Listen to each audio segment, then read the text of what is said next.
Selamat datang di Will Talks, podcastnya Dunia Sandang. Jangan lupa like, komen, dan subscribe channel Dunia Sandang ya.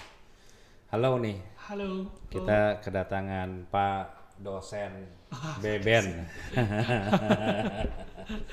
Ini perkenalannya kayaknya harus agak-agak panjang nih Ben. Agak panjang. Iya nih, ya. Oke. Memang sekarang kita sebenarnya kita mau mau bahas dulu mengenai si batik tuh brand lu Batik kan. ya. Oke, ya. Itu soalnya menarik banget tuh, interesting karena batik itu banyak banget ya brandnya dan survive-nya tuh kayaknya berat banget. Soalnya temen gue juga ada pernah bikin tuh brand batik, kayaknya nggak survive. Cuman sebelum kita ke sana lebih dalam dulu, mungkin kita ada perkenalan dulu ya. beberapa mungkin profil lu lah, gitu. Oke, profil ya kan. Oke, siap ya. Sebelumnya saya ucapkan terima kasih ke Ko William sudah Oke. mengundang di podcastnya. Ya. Kenalin, saya Beben Oscar ya. Jadi profesi saya sih sebenarnya tukang baju dan tukang soto. Plus dosen. Dosen Oke. inilah ya sampingan dosen. Sebenarnya tetap lu dijadiin sampingan gimana lu? Ya. Karena cuma sehari seminggu. Oke. Nah sekarang saya kalau di baju saya ada beberapa brand. Saya ada Indogarment sebagai perusahaan pembuat pakaian jadi, marketnya B2B kok. Oke. Kemudian ada Damakara Ya. yang brand batik tadi kayak kata Koko tadi ya. Jadi atapnya itu Indogarment sebenarnya. Indogarment sebagai brandnya salah satunya Damakara. Oke. Kemudian ada Kana jualan daster itu di Shopee. Kemudian ada lagi jualan retail khusus marketplace ya, namanya Superior T-shirt. Ya jadi sekarang marketnya ada yang ke B2B, ada yang ke retail ya semuanya menuhin pasar lah sebenarnya. Ada satu lagi kan, berarti kan 4 brand ya harusnya. Iya, ada Metal Kids yang anak kecil. Kayak gitu. Yang hype di pandemi yang Duster ya itu. Duster, waktu itu ya. naik daun. Kemudian habis Duster, kemudian Damakara kayak gitu. Seperti itu sih profilnya. Terus kalau di F&B sekarang kita punya. Tapi di brand juga lu ada mengelola nge-coaching anak-anak itu Ya, ada beberapa yang ada berapa? ada kalau nggak salah ada 7 brand. Ada 7 brand. Oke.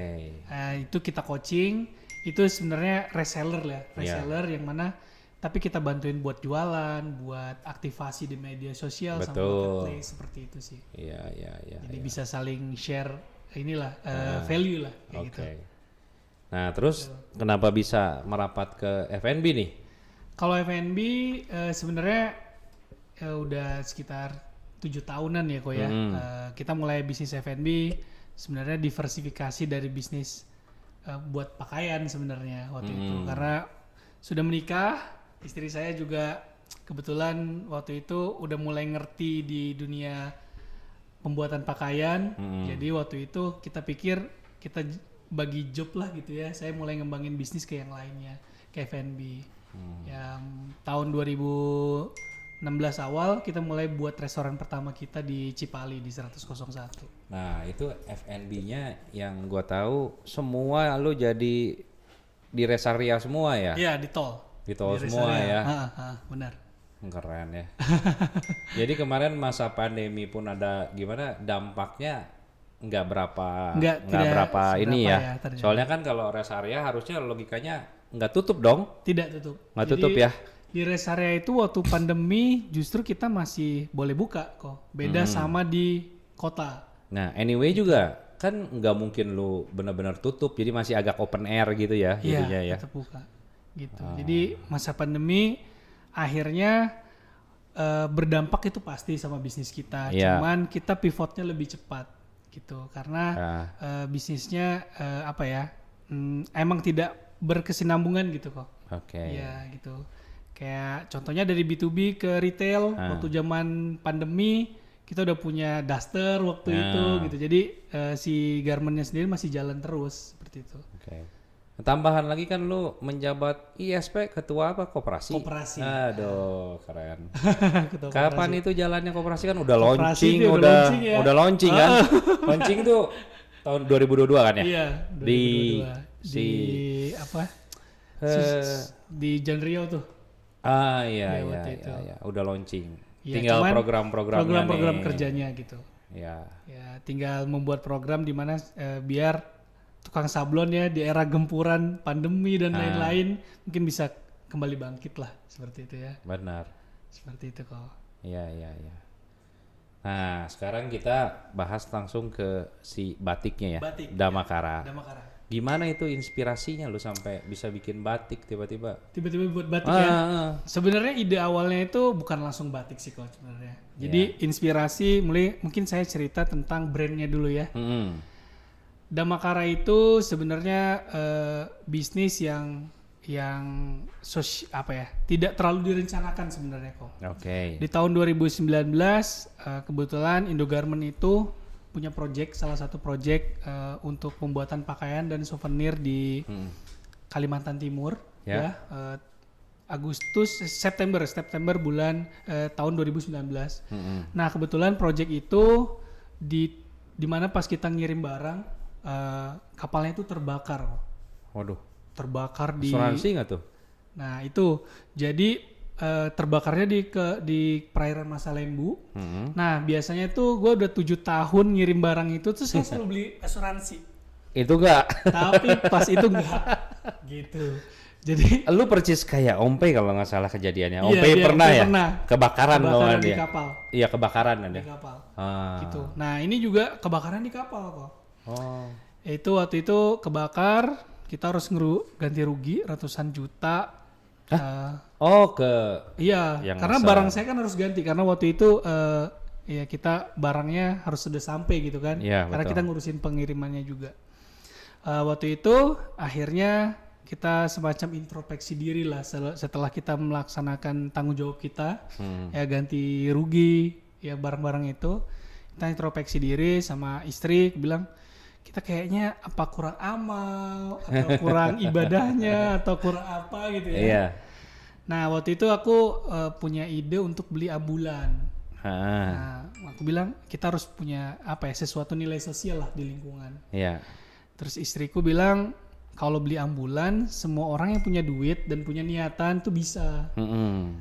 Kata dia kita coba cari ide yang lebih keren lagi lah gitu, yang lebih sustain lagi. Kalau mobil tuh bisa rusak, supirnya tetap harus digaji, harus standby.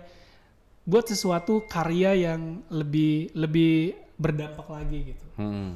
Saya cari ide, terus aku ngelihat teman saya, teman di kampus lagi PKM. PKM itu pengabdian kepada masyarakat. Ya. Ngajarin ngegambar anak-anak disabilitas kok. Nah, nama yayasannya Our Dream Indonesia. Bilang kata istriku, gimana kalau gambar hasil tadi ngegambar anak-anak disabilitas yang biasanya habis digambar terus ditumpuk, itu gambarnya kita olah terus kita jadiin baju. Oke. Oke, jadiin baju. Gambarnya tuh gambar desain. Biasanya mereka ngegambar, misalnya Iya. gambar kepiting misalnya ya kan. Iya. Nah, dia ngegambar kepiting bagus, tapi hanya apresiasinya cuma bilang bagus, habis itu disimpan Simpan. atau digantung selesai gitu. Oke. Nah, gimana caranya hasil gambar ini kita buat dalam bentuk pakaian, terus nanti kita jual, habis itu kita kita share bagi hasil sama si penggambarnya gitu Iya. ya. Wah, aku bilang idenya bagus juga. Akhirnya waktu itu kita mulai kerjasama sama salah satu yayasan untuk desain-desainnya kita olah kok. Yeah. Kita olah dalam bentuk pakaian. Bagus. Akhirnya kita launching, kita jual. Nah, cuman memang nggak seperti yang dibayangkan, yang nggak langsung laris gitu ya. Iya. Nah, terus kita akhirnya punya ide. Gimana kalau kita kombinasi sama batik? Kayak gitu. Waktu itu belum punya ide kita harus punya makna batiknya, enggak. Ya. Kita beli aja batik di Tokopedia, habis itu kita buat baju, terus kita kombinasiin biar variannya lebih banyak lah intinya. Ya. Nah, dari sana berjalan pandemi tuh Maret 2020. Nah pas pandemi itu nggak tahu kenapa kita bilang kita harus online gitu. Ya. Akhirnya kita banyak dibantu sama influencer, dipromosikan. Akhirnya mulailah penjualan kita tadi lumayan. Follower kita yang awalnya cuman dari 1, 2, saya nikmatin banget tuh sampai 50. Sangat bahagia pas follower nyampe 1000 gitu kan. Itu kita nikmatin banget tuh. Nah akhirnya berkembang. Pada akhirnya kita milih jadi 2 kelompok desain. Ya. Ganjil dan genap. Nah, kelompok ganjil ini selalu kita launching karya-karya anak-anak disabilitas. Oke. Terus karya yang genap itu dari batik yang kita desain. Ya, kita desain sendiri, kita buat maknanya sendiri, kita kolaborasikan gitu. Yang mana yang batik tadi kalau laku itu sebagian penjualannya untuk mendukung terapi menggambar. Jadi untuk bayar gurunya, untuk beli catnya, beli medianya gitu. Nah setelah anak-anaknya mulai bisa ngegambar, dia buat karya di ganjil gitu. Nah teruslah begitu, seperti itu sih. Nah akhirnya sampai sekarang followernya Damakara udah 111.000. Ya alhamdulillah 3,5 tahun gitu ya. Kita berjalan organik sih kok. Ya gitu. Walaupun sekarang suka bilang Damakara itu brand batik gitu. Nah sebenarnya di awalnya kita tidak punya niatan untuk jadi brand batik sebenarnya, gitu. Tapi di sini tuh udah kelihatan banget bedanya lu sama brand-brand batik yang lain. Gue tuh jadi benar-benar penasaran kayak yang digambar si anak-anaknya itu tuh jadi corak atau jadi bajunya tuh gimana? Gue terus terang nggak kebayang, masih bingung, nggak kebayang, nggak kebayang. Jadi contoh lah. Damakara bulan ini habis ngeluarin koleksi Abi dan Rian. Abi dan Rian itu dia anak magang dari disabilitas dari Widya Tama, ya. Kemudian dia buat karya dalam bentuk suminagasi, ya suminagasi. Kemudian apaan tuh suminagasi itu kayak di air, terus dia ngegambar netes-netesin air, terus dia cetak lagi gitu. Cetak dalam bentuk kain. Nah si kainnya itu kita buat misalnya ini koleksinya. Waduh. Gitu. Jadi coraknya kita buat. Nah gitu. Ya. Jadi nah ini jadinya dia.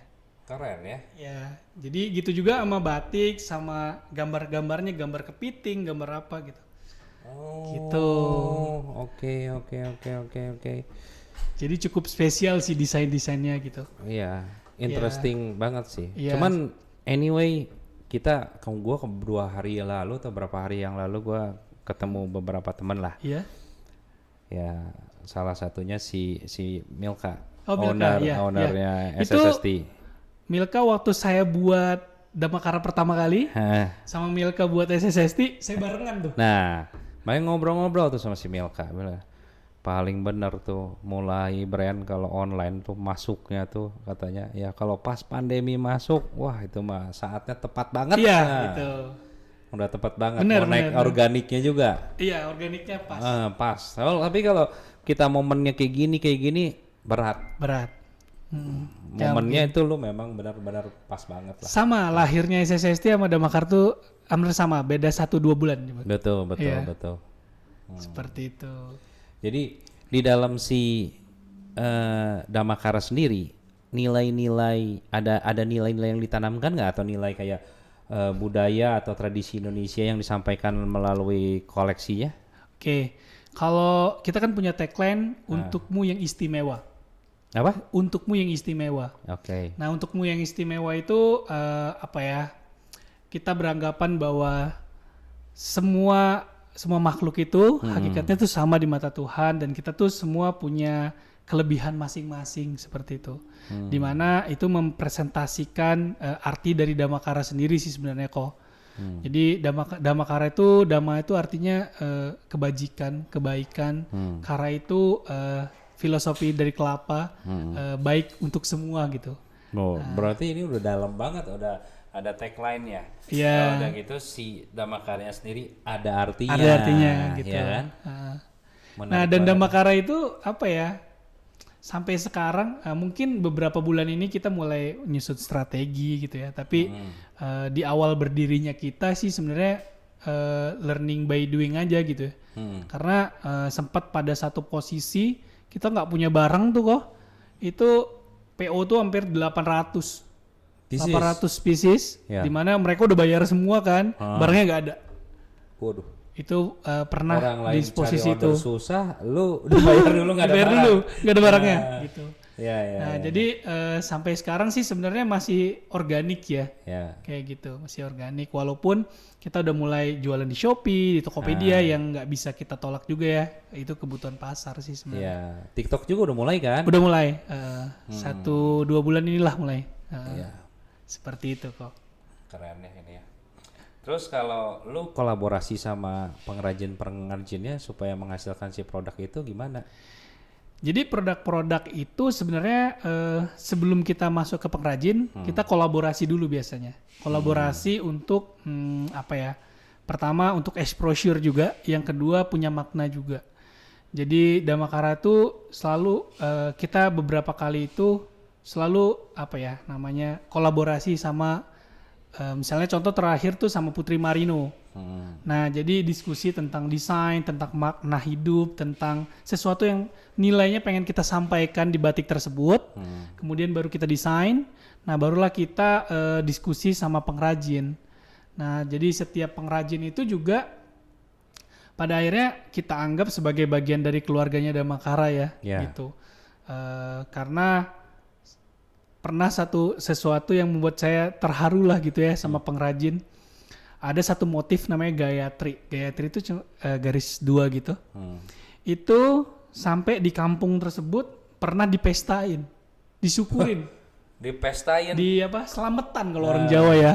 Ya pakai kue ulang tahun. Terus bentuknya si Gayatri tadi, terus kumpul, undang ustadz, terus syukuran lah. Tapi gitu. itu corak itu memang si artikel itu memang laku sampai memang sekarang. laku. Sampai tiruannya banyak juga. Gitu. Kata lu banyak KW-nya kan barang-barang lu di platform marketplace mulai banyak KW-nya. Itu tadi ya mungkin keberkahan dari brand tadi ya, mungkin karena kita enjoy mikirinnya kok ya. Jadi kalau Gayatri itu gak cuman kalau kita secara sederhana kasat mata, motifnya itu cuman garis 2. Garis 2, garis 2, garis 2, garis 2. Udah.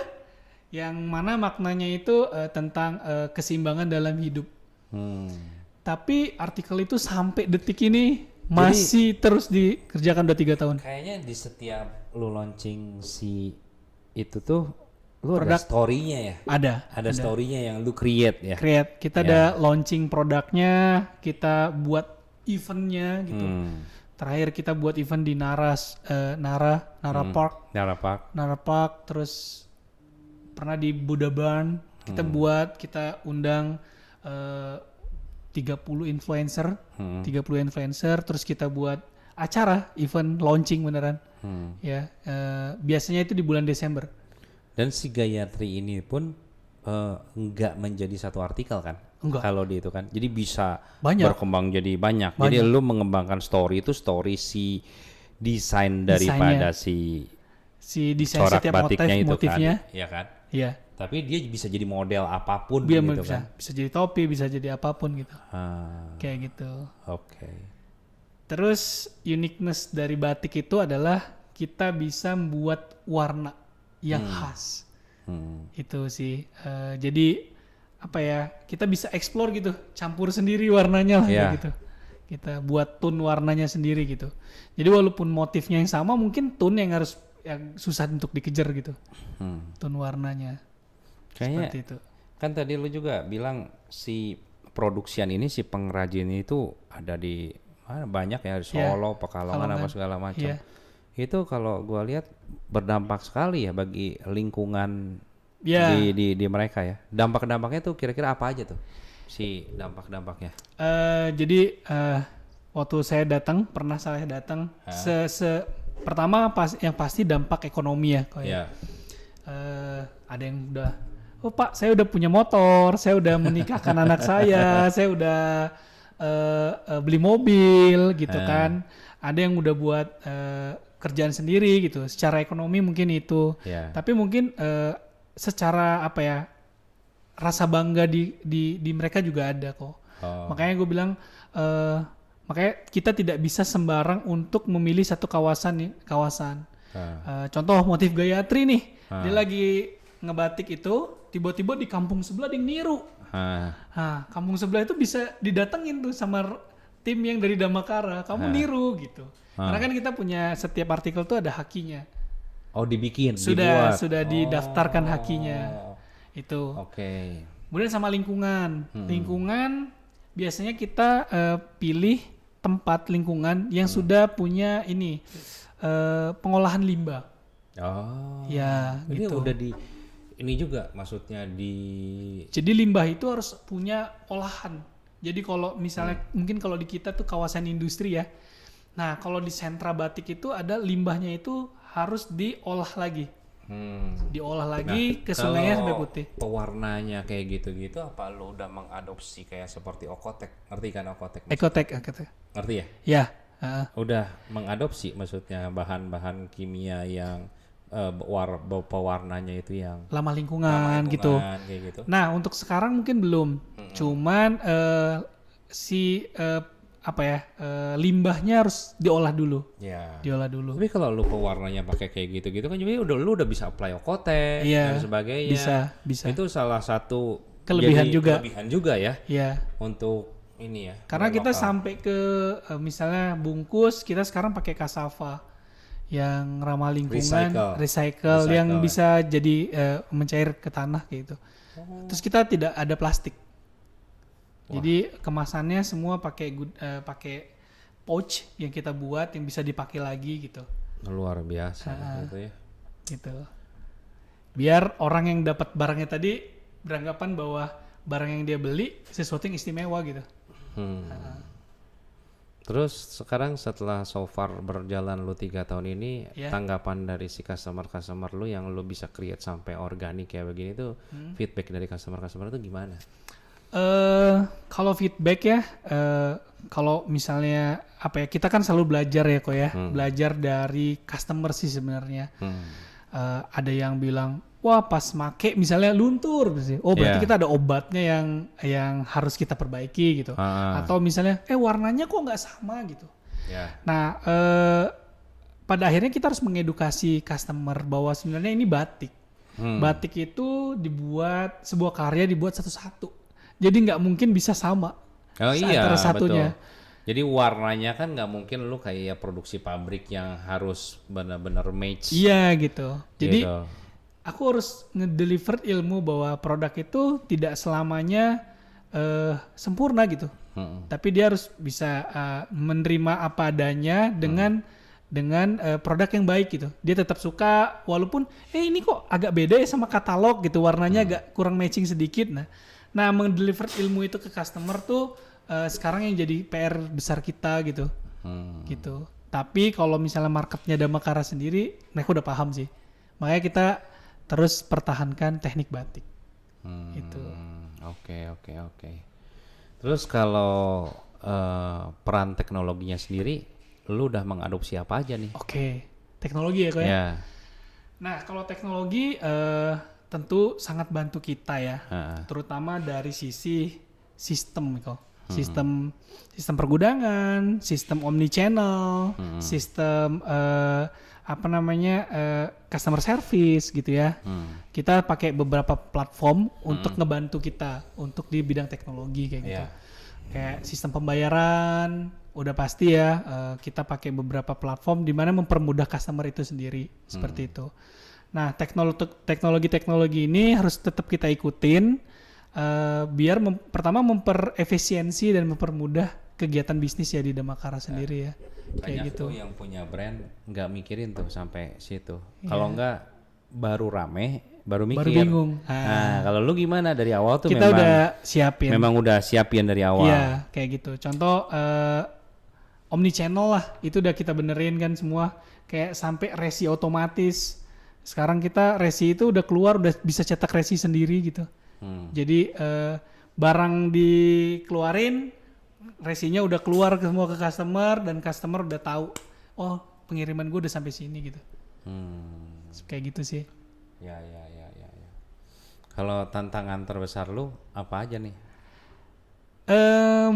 Mungkin lebih ke tantangan yang terbesar sekarang tuh plagiatisme sih kok.